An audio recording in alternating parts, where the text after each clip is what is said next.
Hello everyone, my name is Shin and I'm an incoming postdoc at Argonne National Laboratory. Today I'm going to present our work Controllability and Observability imply exponential decay of sensitivity in dynamic optimization. This work is done as part of my PhD research at the University of Wisconsin-Madison and done in collaboration with my advisor Victor Zavala. Let's start with some high-level motivation of this study. Typical MPC problems for energy plants are formulated as a long-horizon dynamic optimization problem with time-varying electricity price and demand data. The electricity price, for example, changes every several minutes, and it also has daily, weekly, and seasonal fluctuations. And these data enter into the dynamic optimization problem as data in each time stage. By solving the problem with embedded data, we can make the control decisions for the energy plant. And as we all know, in MPC, only the solution at the first time stage is actuated into the plant, and the problem is solved for each time stage with the shifted time windows. And here's a case study result where the closed loop operation cost is plotted against the horizon length of the problem. You can see that the cost decreases as you extend the prediction horizon length, but after a certain point, the relative cost almost converges to a certain value. Although this is an expected behavior, it is actually quite difficult to make a rigorous theoretical explanation for this observation. One hypothesis that we can make here is that the data in the far future do not have a strong impact on the current step decision. And since the current step decision is the only actuated information, after a certain point, adding more time stages doesn't buy us much performance gain. So in the rest of the presentation, I'm going to present a rigorous justification of this hypothesis. Now, let's jump into the technical detail. And this is the problem formulation of interest. In this problem, we have an objective function given by the summation of the stage cost functions plus terminal cost. And we also have an initial state constraint and the dynamic constraints. One thing to note here is that this problem has explicit dependence on the data. We assume that each stage has an associated data vector pi. And this data may represent initial states, terminal cost gradients, set points, or the disturbance forecast, and so on. And we're going to assume that the functions appearing in this problem are sufficiently smooth, but they can potentially be non-convex. Of course, this problem may not be your favorite problem formulation. For example, you might want to allow the stage cost and the dynamic mapping to be time dependent, or you might want to formulate an estimation problem or the problem with the equality and inequality constraints. And actually, our paper addresses all of these different settings to some extent. But for the sake of simplicity, in this presentation, we're going to consider this simpler version of the formulation. And here's the technical research question that we seek to answer in this work. How do the state and input solution at stage I change when the data pj at stage j is perturbed? This question can be answered by analyzing the sensitivity of the solution. Nonlinear programming sensitivity is an extensively studied field in the literature, so the behavior of the full solution is relatively well understood. But in this work, what we are going to do is to zoom in further and seek for a finer-grained characterization of the sensitivity. To be specific, we aim to analyze what we call stage-wise sensitivity. The stage-wise sensitivity for a stage pair I and j is defined as the Jacobian of the solution mapping at stage I with respect to the data in the stage j, which is denoted by pj. And we want to characterize the relationship between the stage-wise sensitivity and the distance between I and j on the time grid. And such a relationship is established in our previous paper, and this result is called exponential decay of sensitivity, or EDS in short. This theorem states that under the regularity condition given by the second order sufficiency and the linear independence constraint qualifications, the stage-wise solution sensitivity for stage pair I and j can be upper bounded by the exponential function of the distance between I and j. And here epsilon and rho are the constants, which is given by the functions of the largest and the smallest singular values of the matrix H and matrix R. The matrix H is the primal dual Hessian of Lagrangian, which is commonly referred to as KKT matrix, and R is also the primal dual Hessian, but one of the derivatives are taken with respect to the data. And by inspecting this expression, we can actually see that rho is always strictly in between 0 and 1. So indeed, the nodal sensitivity decays exponentially with respect to the distance between I and j on the time horizon. In other words, the effect of the perturbation decays exponentially as moving away from the perturbation point. And another interesting observation is that the decay rate is critically governed by the singular values of the KKT matrix H. So one can see that if the matrix H has good conditioning, meaning that the ratio between the largest and the smallest singular value is small, then rho becomes actually close to zero. As a result, if we have good conditioning in the KKT matrix, we have better decay rate of sensitivity. However, when we consider a limiting behavior of arbitrarily long horizon, there can be a tricky issue. As we keep increasing the horizon length of the problem, the conditioning of the KKT matrix may get worse and worse, and this is because the size of the KKT matrix grows with the horizon length.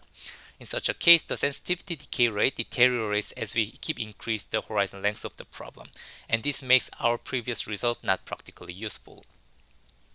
So the natural question that arises here is under which conditions the singular values of the KKT matrix H can be uniformly bounded away from 0 and bounded away from infinity.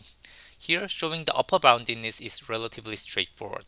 So from now on, we are going to discuss how can we lower bound the singular value of the KKT matrix.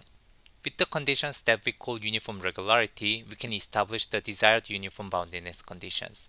Here I have a textbook theorem stating that the standard regularity condition given by SOSC and LICQ imply the non-singularity in the KKT matrix H.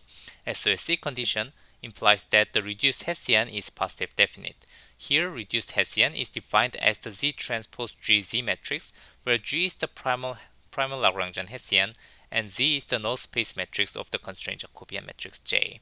An LICQ condition assumes that the rows of the constraint Jacobian J are linearly independent. So equivalently, JJ transpose is positive definite. If we have these two conditions, we have a non-singularity in the KKT matrix H. Equivalently, we can say that the smallest singular value of the KKT matrix is strictly greater than 0.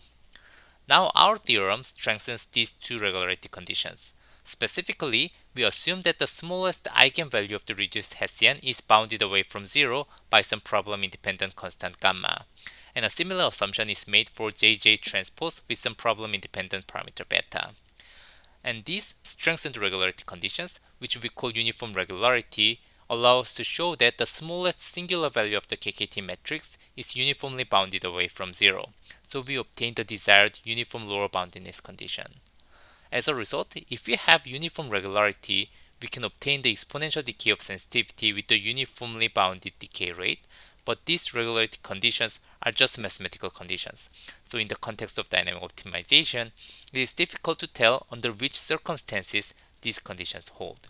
So in our paper, we have established sufficient conditions for uniform regularity conditions based on the system theoretical properties, and this is the main contribution of our paper. To facilitate the discussion, we are going to first define some of the notation. Here we consider a linear quadratic approximation of the nonlinear system around a particular steady-state solution. Specifically, for a Lagrangian function for the steady-state problem, we define Q and R as the Hessian with respect to the state and Hessian of the Lagrangian with respect to the control, and S represents the associated off-diagonal block. And A, B are the Jacobian of the dynamic mapping with respect to the state and control. And all of these matrices are evaluated at the particular steady-state solution. And we assume that Q is positive semi-definite, R is positive definite, and S equals to 0. Under these assumptions, we have established these two lemmas. First, AB controllability implies uniform LICQ, and AQ observability implies uniform SOSC. So these two lemmas actually say that controllability and observability imply uniform regularity. And consequently, by making the connection with the previous result, we can actually obtain the title of our paper. Controllability and observability imply the exponential decay of sensitivity in dynamic optimization. Of course, since we are dealing with a nonlinear problem, this result is only local. That is, EDS holds at the vicinity of the particular steady-state solution. And from now on, we are going to numerically verify this result. In this numerical study, we consider a quadrature motion planning problem. This problem tries to minimize the tracking cost while satisfying the dynamic models of the quadrature. And the data enter into the problem as time-varying set-point trajectory. And for this problem, we introduce two additional parameters, Q and B. this system is controllable and observable when Q and B are sufficiently large. But when we set Q and B equal to 0, we are actually effectively crippling some of the sensors and actuators in the system. So the system will lose controllability and observability. And here's the numerical result for Q and B equal to 1. That is controllable and observable. Here we represented 4 solution trajectories for the quadrature motion planning problem. The data perturbation is introduced at the first time stage. And as you can see, the impact of the perturbation decays as you move away from the perturbation point. But if we make some of the sensors and actuators to fail, actually the trajectory dramatically change. Here we introduce the same perturbation in the initial state, but now here you can see that there's no exponential decay of sensitivity. So this result verifies our theoretical finding that the controllability and observability enable exponential decay of sensitivity. So far we have discussed theoretical aspects of exponential decay of sensitivity, and from now on I'll introduce 2 of its practical applications. The first application is diffusing horizon MPC, and here we are going to revisit the MPC problem of the energy plant example. For this problem, it is desired to formulate the problem as a long horizon dynamic optimization problem with a fine resolution. However, solving such a problem in real time is very computationally challenging. So rather than solving the full problem, we can solve a reduced order problem where the time grid is exponentially sparsified. This design can be justified because the data in the far future has exponentially less impact on the current step decision. So we don't need to keep the overly accurate system description throughout the whole time horizon. In this way, we can balance the control performance and the computational complexity. With this method, we could significantly speed up the solution time at the expense of very small performance loss. Another application is something we call overlapping Schwarz decomposition. Let's consider an intractably long horizon optimal control problem. To solve this problem in a scalable manner, we can apply a temporal decomposition scheme where we solve the decomposed subproblem in parallel and iteratively with the exchange of the information at the boundary. And based on exponential decay of sensitivity, we can show that incorporating overlap can significantly accelerate the convergence of the algorithm. And here's the illustration. The solution from the neighboring subproblem enters into the subproblem as parametric perturbation at the boundary. And due to the exponential decay of sensitivity, the impact of the perturbation decays as moving away from the boundary. Effectively, this means that the solution quality improves when we go into the middle part of the subdomain. So if we have overlap, we can use these high quality solution as the next guest of the solution, and this can significantly speed up the convergence of the algorithm. And by formalizing this observation, we can show that the convergence rate improves exponentially with respect to the size of the overlap. With a number of numerical examples, we could actually verify this behavior.